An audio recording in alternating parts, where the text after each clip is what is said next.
नमस्कार, भास्कर न्यूज के खास कार्यक्रम इलाज का इलाज में आपका स्वागत है। मैं हूं आपके साथ प्रिया सिंह।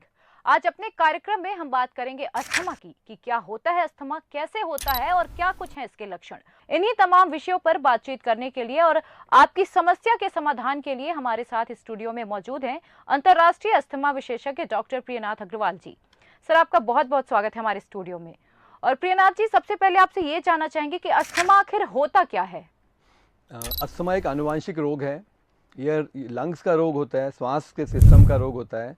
इस रोग में श्वास की नलियां सिकुड़ जाती हैं, जिन्हें हम ट्रेकिया और ब्रोंकाई कहते हैं। तो जब ये श्वास की नलियां सिकुड़ जाती हैं तो हवा का प्रवाह कम हो जाता है और अस्थमा की जब तीव्रता बढ़ती है, होते होते ये स्थिति भी बन सकती है कि सांस में तकलीफ बहुत बढ़ जाए और ऑक्सीजन की खून में कमी होने लगती है।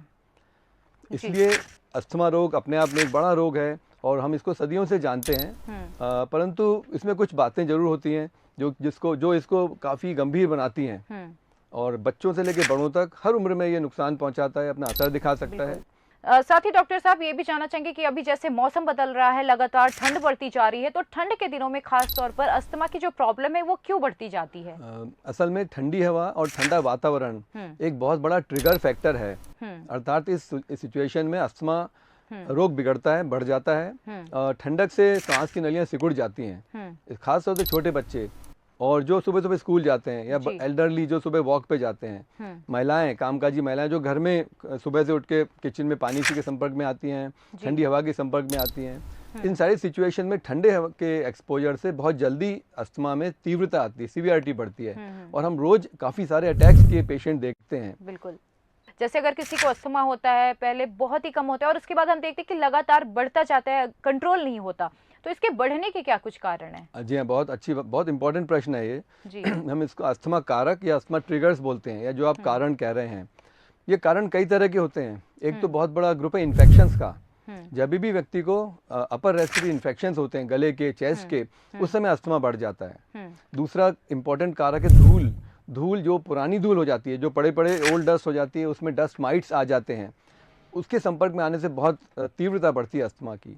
तीसरा कारण है वातावरण में बदलाव, प्रदूषण, जैसे धूल, पॉल्यूशन। चौथा स्मोकिंग, यदि व्यक्ति खुद स्मोक करता है या पैसिव स्मोकिंग करता है किसी और के स्मोकिंग से निकलते हुए धुएं से, तो धुआं भी एक बहुत बड़ा इरिटेंट होता है। उसके अलावा कुछ ड्रग्स हो सकती हैं, जैसे कुछ बीपी, ब्लड प्रेशर कम करने की दवाइयाँ बीटा ब्लॉकर होती हैं, हार्ट के लिए भी अच्छी होती है, परंतु बीटा ब्लॉकर लेने से अस्थमेटिक पेशेंट को या जो पेशेंट प्रोन है उसको सांस में तकलीफ बढ़ सकती है। तो और हम कंट्रोल कैसे करें। जी हाँ, बिल्कुल ठीक कहा आपने। पहले कंट्रोल के लिए सबसे पहले पहचान जरूरी है।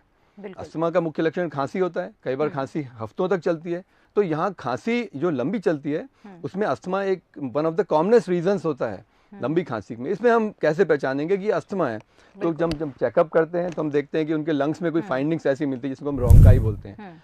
नंबर 2, परिवार में एलर्जिक हिस्ट्री जनरली होती है। उस व्यक्ति के पेरेंट्स हैं, ब्रदर सिस्टर से और ग्रैंड पेरेंट्स में अस्थमा मतलब या जेनेटिक भी हो सकता है। अब बिल्कुल हो सकता है, बिल्कुल ठीक कह रहे हैं आप। तीसरी बात हम देखते हैं लंग फंक्शन टेस्ट है, एक बहुत गोल्ड स्टैंडर्ड टेस्ट है, सिंपल टेस्ट है, इसको स्पायरोमीट्री कहते हैं। एक इंस्ट्रूमेंट होता है, व्यक्ति उसमें सांस तरह से लेता है, छोड़ता है, फूंक लगाता है और एक ग्राफ बनता है। उस ग्राफ को देख के हम आसानी से कह सकते हैं, और ये गोल्ड स्टैंडर्ड टेस्ट है, वर्ल्ड भर में इसको फॉलो करते हैं, इसको हम स्पायरोमीट्री ग्राफ बोलते हैं।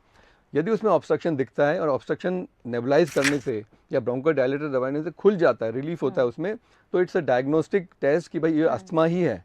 क्योंकि अस्थमा का उपचार अलग होता है, रूटीन खांसी का उपचार अलग होता है। शुक्रिया डॉक्टर साहब हमारे साथ तमाम बातचीत के लिए और हमारे साथ स्टूडियो में जुड़ने के लिए।